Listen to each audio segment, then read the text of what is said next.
Hello world! Long time no see. Apologies for that. I was busy with my move to New Zealand and was not able to edit videos. But now that I'm settled, here's day 2 of my Taiwan trip. Enjoy!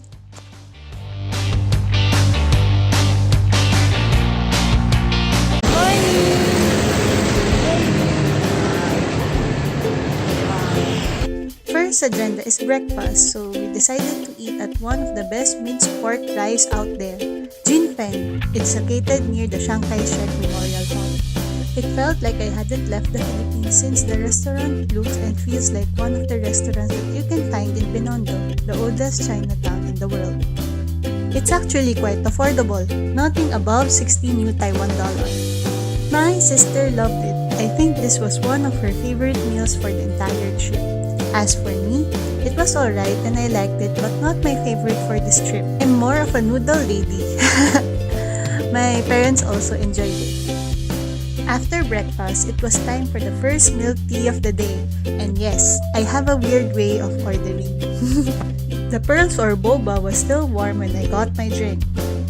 I tried my best to mix it a lot to get the temperature down. So, we just got first milk tea of the day.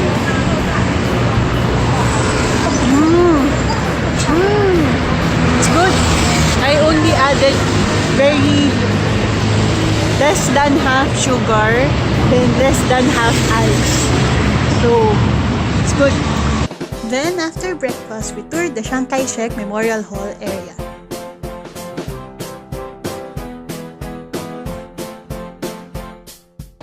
Right now, we're in the National Theater and Concert Hall.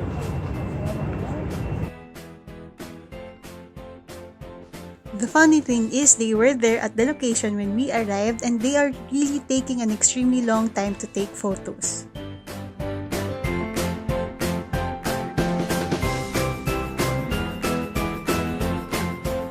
We are so lucky that it did not rain. Just look at those blue skies.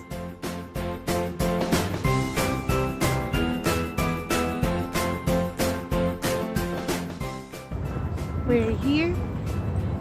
It's actually a very nice place to visit because there's a lot of picture-perfect spots.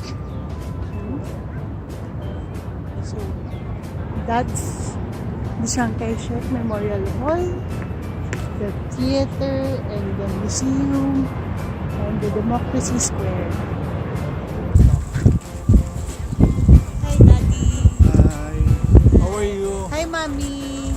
Hi! So, right now, we're on our way to the Shek Memorial, which is right in front. It's under renovation. Just our luck.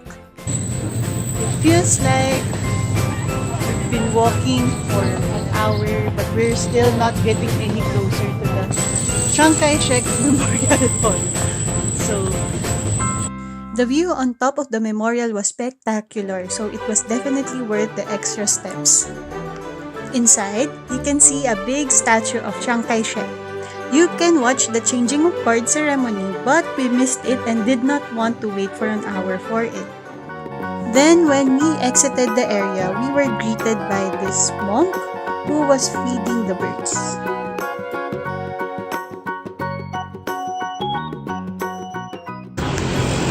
So we're trying to look for the bus stop for our tour bus from Kiluk. So we have no idea where the stop is. Then after all the walking and running that was not documented, we finally found the bus stop. Daddy, what happened to us? We got lost. How lost? We didn't know where the bus stop is. How can we get our tour bus? We don't know where is the place. Then we just waited for the bus stop for an hour since we don't want to get lost anymore.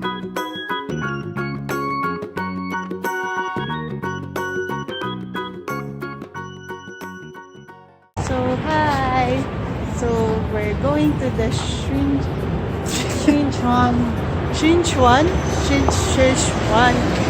night market, which is oddly enough open for 24 hours. So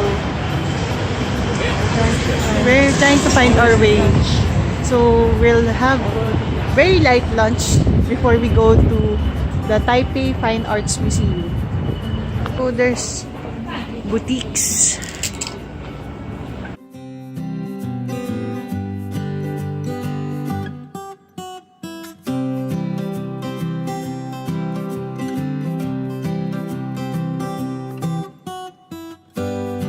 We couldn't find anything to eat at the night market, so we ended up snacking at 7-Eleven. Dried mangoes.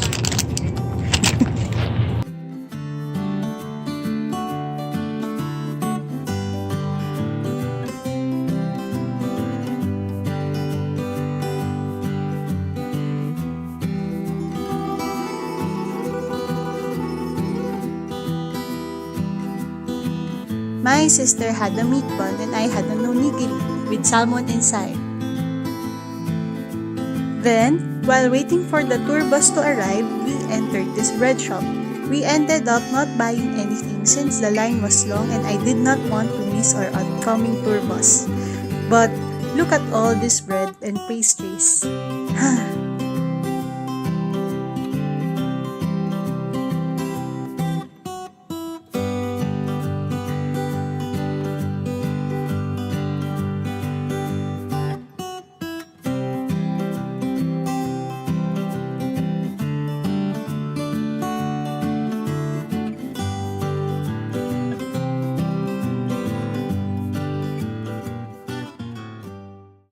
And it was the correct decision since queuing at the bread shop will definitely make us miss the bus. Yay! So, the Fine Arts Museum is currently closed, so we'll just walk around the park nearby.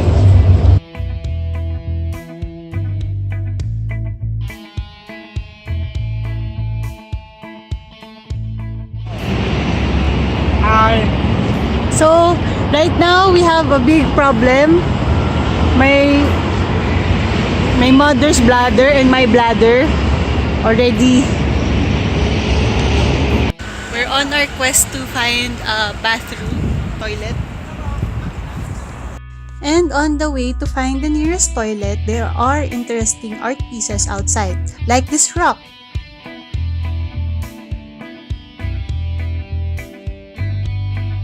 This metal thing. And grandma. We were able to do our thing and explored the area. So, we'll just stay here until 2:14 and then we'll go to the National Museum because practically this place is quite nice, but the sun is shining so bright. And already the old people are already tired and the rain is also tired, so we'll just walk around here some more and then go back to the tour bus. So we're going inside the basket.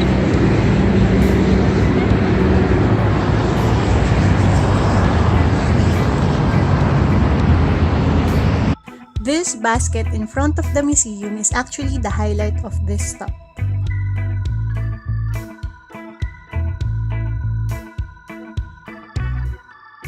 We had to remove our shoes so we can go in the middle. And to be honest, I really don't understand it, but it was a pretty awesome place to hang around and take some photos.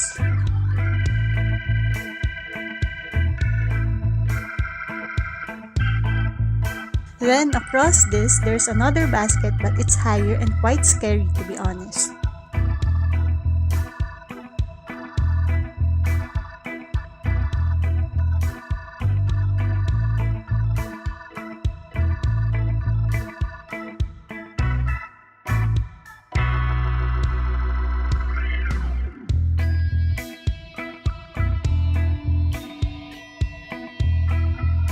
If you don't like heights, you can still go inside but not to go on top anymore. I did not go to the top because I was scared that I might drop my phone. After that, we're off to the National Museum.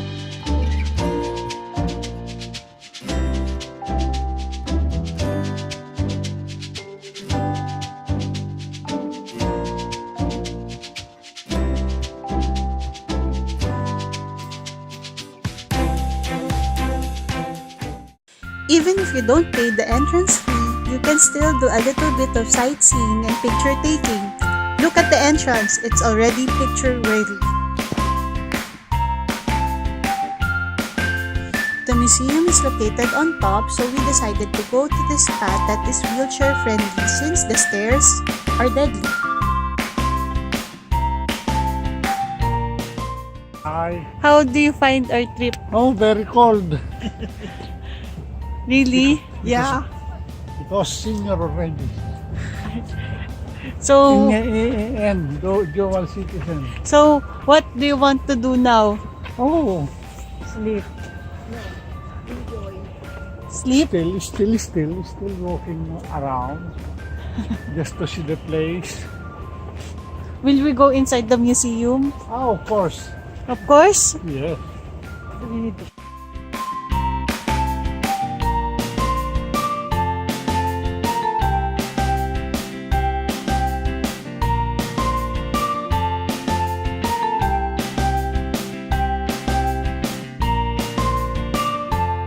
And like what my father said, we went inside the museum but did not go to the paid part.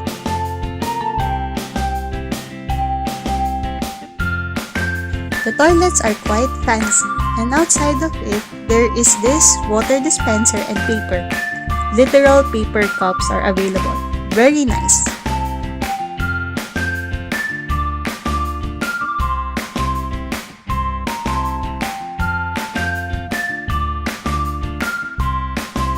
I tried recording the store but it was not allowed. We were tired from walking around, so we decided to chill in the museum cafe and had, you guessed it, milk tea.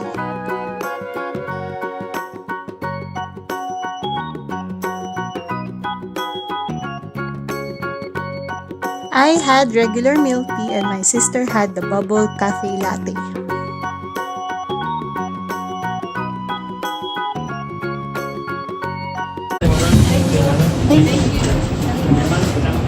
Thank you.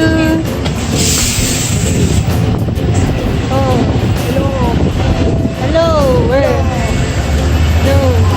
So now we're on our way to the Shilin night market, which is still quite early for a night market, only 4 o'clock. But it's on the way, so we'll just maximize the opportunity. If there's a line, we fall in line. So for this cart, it's chicken chops. While waiting for the chicken chops, I got this potato thing. He made it quickly. It was done in 30 seconds. The highlight was the cheese. Sorry I was not able to get a proper shot.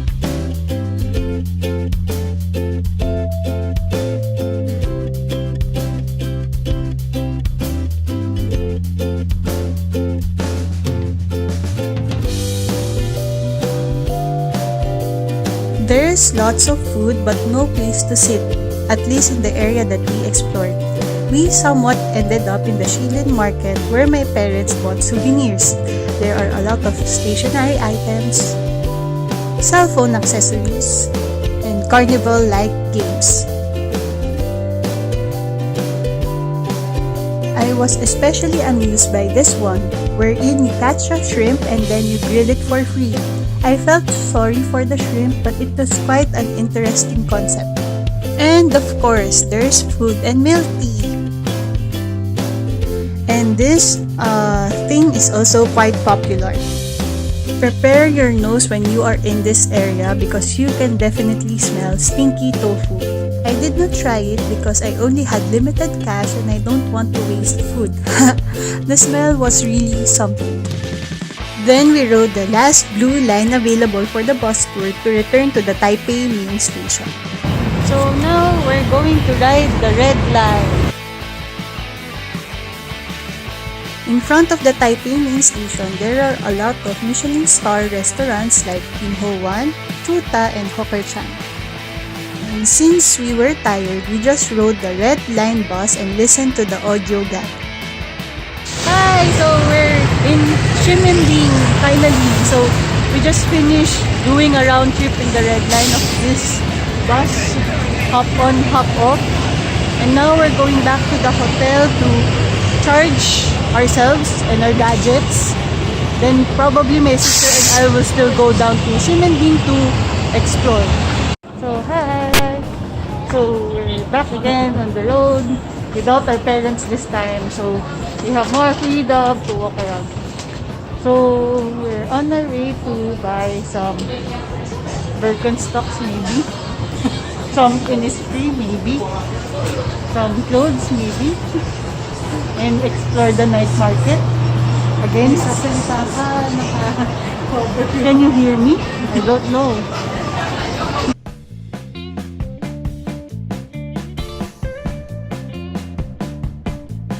Did you know that you can get the cheapest Birkenstock in Taiwan? It's even cheaper here than in Germany. I think the main reason is that the markup is minimum and you can get a tax refund.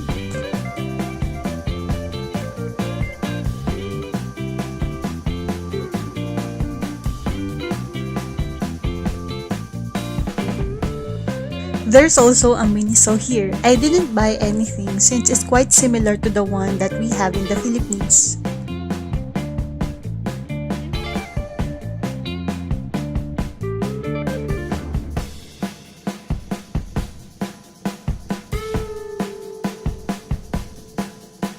Random fact about me.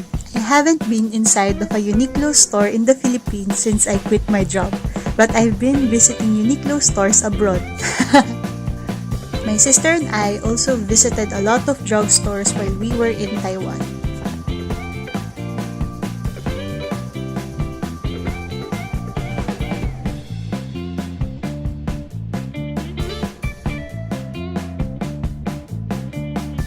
Then, after our window shopping, we ate more street food. We got the Wagyu cubes, the squid stick, milk tea, of course,